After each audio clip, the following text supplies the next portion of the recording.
अयोध्या रेसिपीमध्ये आपलं सर्वांचं स्वागत आहे। तर आज मी तुम्हाला दाखवणार आहे एक भाजीचा प्रकार। तर ही आहे म्हणजे हे चवळी। ही चवळी मी 2 तास भिजवून घेतलेली आहे। ह्याची उसळ पण होती आणि भाजी पण खूप छान होती। त्यातल्या त्या डायबिटीजच्या लोकांसाठी तर खूप गुणकारी असणारी ही भाजी आहे। तर आता मी सुरुवातीला ह्याला कुकरला फक्त 1 शिट्टी करून घेणार आहे, जास्त नाही करायची। जास्त जर शिट्ट्या होऊ दिल्या तर हे पूर्ण गाळ होऊन जाईल। आता मी ही कुकरला त्याची 1 शिट्टी करून घेणार आहे। त्याच्यात थोडंसं हळद आणि मीठ टाकून आता एक याला आपल्याला शिट्टी करून द्यायची आहे। तर मी थोडीशी त्याच्यामध्ये हळद टाकून घेत आहे आणि थोडंसं मीठ टाकून घेणार आहे। आता हा जो मसाला आहे, खोबरं, टोमॅटो, कांदा आणि थोडीशी कोथिंबीर, आता हे मी मिक्सरला बारीक ह्याचं वाटण करून घेणार आहे। त्याच्यामध्ये थोडंसं जिरं पण टाकणार आहे। आता एकदम आपल्याला ह्याची बारीक पेस्ट करून घ्यायची आहे। एवढं छान आपली अशी आता ही चवळी शिजलेली आहे। आता आपण फोडणीची तयारी करूया। फोडणीसाठी आता मी तेल तवा ठेवलेला आहे। आता त्याच्यामध्ये मी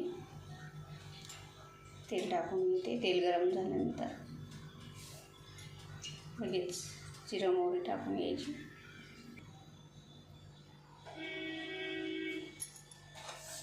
तेल आता चांगल्यापैकी गरम झालेलं आहे। अद्रक लसूण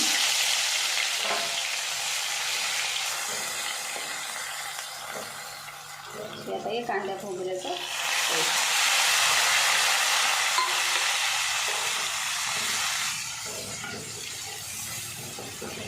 पहिलं छान तेल सुटेपर्यंत आपल्याला हे परतून घ्यायचं आहे।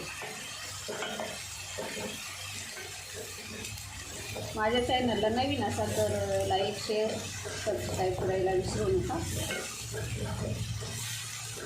बरं छान आपल्याला आता हे तळून घ्यायचं। अजिबात कच्चं ठेवायचं नाही। कच्चं जर ठेवलं तर पाणी पाणी भाजी व्यवस्थित होणार नाही, मिळून येणार नाही एकदम।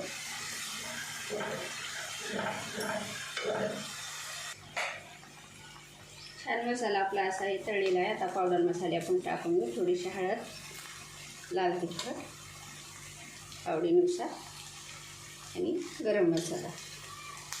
आता 1-2 मिनिट आपल्याला ह्याला परतवून घ्यायचं आहे।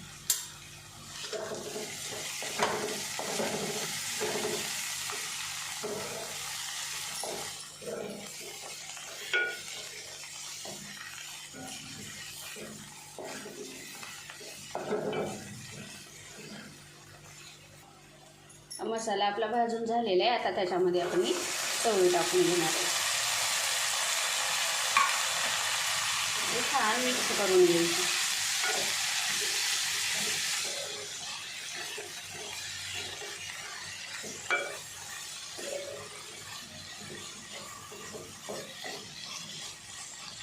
चवीनुसार मीठ टाकून घ्यायचं त्याच्यामध्ये।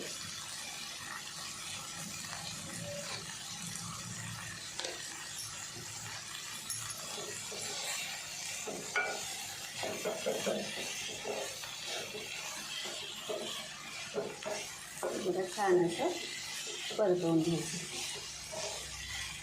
आता आपल्या आवडीनुसार घट्ट पातळ जशी बनवायची तशी बनवू शकता। जास्त पातळ नाही चांगली वाटणार, थोडी दाटसरच बनवायची।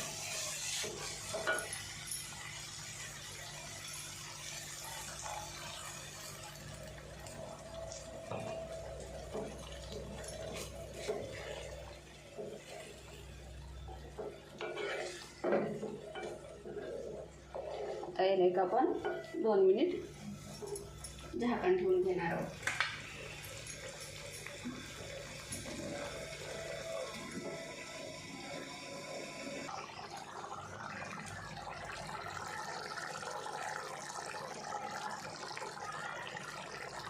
मस्त आपली अशी भाजी शिजत आहे। आणखी 2 मिनिट आपल्याला याला शिजवून घ्यायचं आहे, म्हणजे एकजीव छान होईल चवीला। टेक्स्चर पण छान आलेलं आहे, सुगंध पण फार सुटलेला आहे। आपण याला 2 मिनिट झाकण ठेवू.